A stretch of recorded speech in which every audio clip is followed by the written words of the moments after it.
Bismillahirrahmanirrahim. Assalamualaikum warahmatullahi wabarakatuh. Perkenalkan, nama saya Rima Hikmatur Rahma dengan NIM 20141100145, Prodi Perbankan Syariah kelas 4A. Di sini saya ingin menjelaskan tentang analisis akad ijarah muntahiyah bitamlik dalam perspektif hukum Islam. Dengan dosen pengampu Ibu Dr. Mujalipah SPDI MSI, mata kuliah Fatwa Bisnis Syariah. Baik, materi pembahasan yaitu ada 4. Yang pertama, pengertian akad ijarah muntahiyah bitamlik. Yang kedua, analisis akad ijarah muntahiyah bitamlik dan rukun akad serta syariat akad. Yang ketiga, ketentuan-ketentuan dan bentuk ijarah muntahiyah bitamlik. Dan yang terakhir, jenis ijarah muntahiyah bitamlik atau IMBT. Yang pertama, pengertian akad ijarah muntahiyah bitamlik. Ijarah al-muntahiyah bitamlik atau financial leasing with purchase option atau akad sewa menyewa yang berakhir dengan kepemilikan ini pada dasarnya merupakan istilah modern yang tidak terdapat di kalangan fukaba terdahulu. Untuk mencari definisinya, maka kita harus mengurangi kata yang terkandung di dalamnya lalu atau secara etimologi, lalu baru kita dapat menyimpulkan definisi secara keseluruhan atau secara terminologi dari susunan katanya. Ijarah muntahiyah bitamlik memiliki susunan kata yang terdiri dari at-tajir atau al-ijarah atau sewa dan at-tamlik atau kepemilikan. Al-tajir menurut bahasa diambil dari kata al-ajar, yaitu imbalan atas sebuah pekerjaan dan juga dimaksudkan dengan pahala. Adapun al-ijarah nama untuk upah, yaitu suatu yang diberikan berupa upah terhadap pekerjaan. Sedangkan al-ijarah dalam istilah para ulama ialah suatu akad yang mendatangkan manfaat yang jelas, lagi mubah berupa suatu dejat yang ditentukan ataupun yang disifati dalam sebuah tanggungan atau akad terhadap pekerjaan yang jelas dengan imbalan yang jelas serta tempo waktu yang jelas. Sedangkan at-tamlik secara bahasa bermakna menjadikan orang lain memiliki suatu, adapun menurut istilah ia tidak keluar dari maknanya secara bahasa. Dan at-tamlik bisa berupa kepemilikan terhadap benda, kepemilikan terhadap manfaat, bisa dengan ganti atau tidak. Jika kepemilikan terhadap sesuatu terjadi dengan adanya ganti, maka itu adalah jual beli. Jika kepemilikan terhadap suatu manfaat dengan adanya ganti, maka disebut persewaan. Adapun menurut Habsyi Ramli, ijarah muntahiyah bitamlik adalah akad sewa menyewa antara pemilik objek sewa dan penyewa untuk mendapatkan imbalan atas objek sewa yang disewakannya, dengan opsi perpindahan hak milik objek sewa pada saat tertentu sesuai dengan akad sewa. Sementara itu, undang-undang atau lembaga instansi yang ada di Indonesia memberikan definisi ijarah muntahiyah bitamlik sebagai berikut. Yang pertama, pengertian akad biaya ijarah muntahiyah bitamlik berdasarkan undang-undang. Yang kedua, pengertian akad biaya ijarah muntahiyah bitamlik berdasarkan ketentuan Bank Indonesia. Untuk pembahasan yang kedua, di sini ada analisis akad ijarah muntahiyah bitamlik dan rukun akad serta syariat akad. Rukun adalah unsur yang mutlak harus ada dalam sesuatu hal, peristiwa atau tindakan. Pertama, adanya sihhat akad IMBT. Terdapat 2 bentuk akad, yaitu akad ijarah yang diakhir dengan janji akad jual beli dan akad ijarah yang diakhir dengan janji hibah. Pihak yang menyewakan berjanji wa'ad kepada penyewa untuk memindahkan kepemilikan objek setelah masa sewa berakhir yang dinyatakan dalam akad IMBT.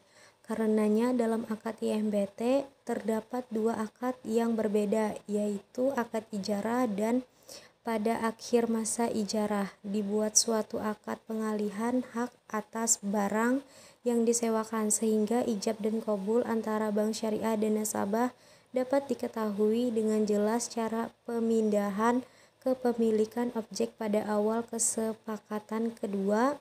Pelaksanaan akad al-aqid. Pihak-pihak yang melakukan akad IMBT yaitu mustajir atau penyewa adalah pihak yang menyewa aset yaitu nasabah atau debitur, dan mujir atau pemilik, pihak pemilik yang menyewakan aset yaitu bank syariah atau kreditur. Ketiga, objek akad al-ma'aqud. Objek akad dalam akad IMBT yaitu ma'jur atau aset yang disewakan yaitu manfaat dan jasa pada suatu barang, dan ijarah atau harga sewa yaitu harga yang disepakati oleh para pihak dalam IMBT. Pada umumnya, objek akad dapat dianggap sah apabila memenuhi syarat, yaitu telah ada pada waktu akad diadakan, dibenarkan oleh syara, dapat ditentukan dan diketahui, dan objek diserahkan pada waktu akad terjadi. Walaupun demikian, beberapa syarat tersebut dapat disimpangi, yaitu objek akad telah ada pada waktu akad IMBT diadakan dan syarat bahwa objek IMBT diserahkan pada waktu akad IMBT terjadi. Pengecualian ini didasarkan pada prinsip istihsan, yaitu suatu dalil yang terkuat menunjukkan bahwa hukum Islam adalah suatu hukum yang berkembang dalam masyarakat untuk menjaga dan memenuhi kebutuhan manusia dan tidak bertentangan dengan syara. Sedangkan secara syar'i yaitu hubungan antara ijab dan qabul dengan cara yang dibolehkan oleh syariat yang mempunyai pengaruh secara langsung. Syarat adanya akad harus memenuhi syarat umum, yaitu terpenuhinya rukun akad, dan syarat khusus yaitu syarat tambahan seperti adanya saksi. Akad IMBT yang dibuat secara notaril maupun di bawah tangan terdapat minimal dua saksi yaitu hadir, sehingga dengan terpenuhinya syarat umum dan syarat khusus maka telah adanya akad IMBT.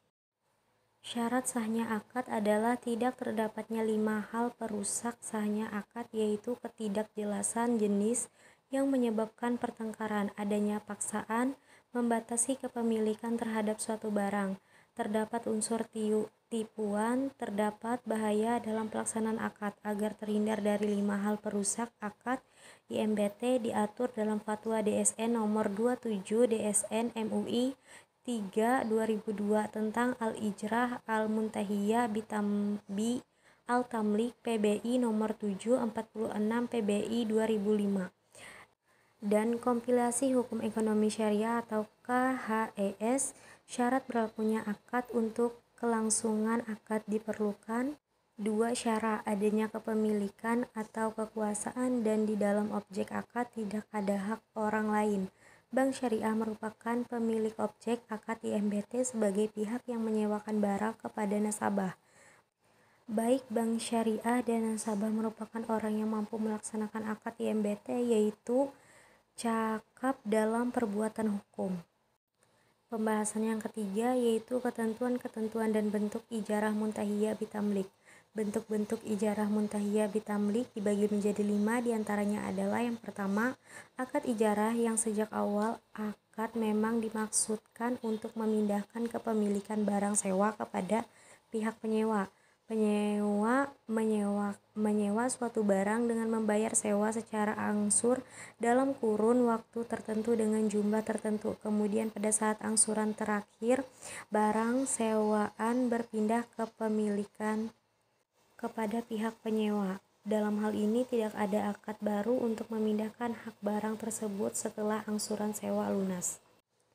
Kedua, akad ijarah memang dari awal murni dimaksudkan hanya untuk sewa. Hanya saja si penyewa diberi hak untuk memiliki barang sewaan dengan memberikan uang pengganti dalam jumlah tertentu.